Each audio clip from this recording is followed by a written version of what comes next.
एक गांव में कपड़े का बहुत बड़ा ताजर रहता था। आसपास के गांव के लोग उसकी दुकान पर कपड़े खरीदने आते थे। आसपास के गांव में कपड़े की कोई दुकानें नहीं थी, इसलिए कभी-कभी सेठ खुद भी कपड़े बेचने जाया करते थे। एक बार सेठ गांव कपड़े बेचने गया था। वहां से लौटते वक्त वो एक दरख्त के नीचे आराम करने बैठ गया और थोड़ी ही देर में उसे नींद आ गई। जब वो नींद से जागा तो उसने अपने आसपास तोतों का झुंड देखा। सेठ इतने प्यारे तोतों को देखकर बहुत खुश हुआ।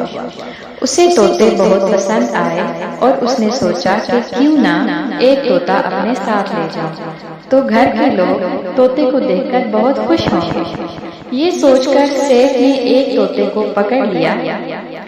सेठ तोते को अपने घर ले आया और उसने तोते के लिए सोने का एक पिंजरा बनवाया और खाने के लिए एक कटोरी बनवाई।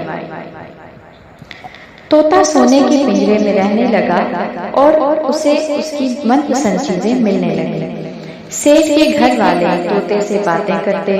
आहिस्ता आहिस्ता तोता बोलना भी सीख गया। तोते के साथ बातें करने में सबको मजा आने लगा।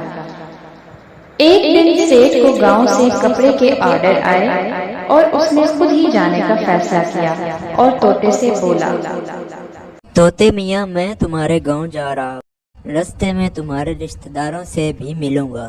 अगर तुमने कोई पैगाम भिजवाना हो तो बताओ। सेठ जी, उनसे कहना कि तोता भूखा प्यासा नहीं है और सोने के पिंजरे में रह रहा है। सेठ गांव चला गया और लौटते वक्त उसी दरख्त के नीचे आराम करने के लिए लेट गया। तभी तोतों का एक झुंड सेठ पर टूट पड़ा और उसे चोंचे मारने लगे और उनमें से एक तोता बोला, तुम हमारा तोता पकड़ के ले गए थे, अब वो किस हाल में है? अरे सब्र करो, मेरी बात सुनो। तोता भूखा नहीं है और ना ही प्यासा है, और वो तो मजे से सोने के पिंजरे में अपनी जिंदगी बसर। ये सुनकर सारे तोते जमीन पर गिर गए। सेठ ने आगे बढ़कर देखा और तोतों को हिलाया जुलाया, मगर तोते ऐसे पड़े थे जैसे वो हैरानगी से गिरे हों और मर गए हों। सेठ जब वापस आया तो तोते ने सेठ को देखते ही अपने रिश्तेदारों का हाल पूछा।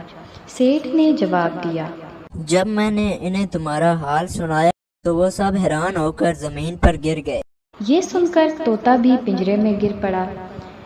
ये देख सेठ हैरान हुआ और पिंजरे का दरवाज़ा खोलकर तोते को हिलाया, मगर तोता ना हिला। तो सेठ ने तोते को निकालकर बाहर रख दिया। मौका पाते ही तोते ने पर फड़फड़ाए और सेठ से बोला, सेठ जी, मैं आपका शुक्रगुजार हूँ। मुझे मेरे माँ बाप का पैगाम मिल गया है और मैं उनसे मिलने जा रहा हूँ। आपका पिंजरा भले ही सोने का था, मगर मेरे लिए वो जेल ही थी। तोता उड़ता हुआ अपने जंगल माँ बाप और रिश्तेदारों के पास पहुँच गया। तोते को वापस आते देखकर सब खुश हो गए और सब मिलकर हंसी खुशी रहने लगे।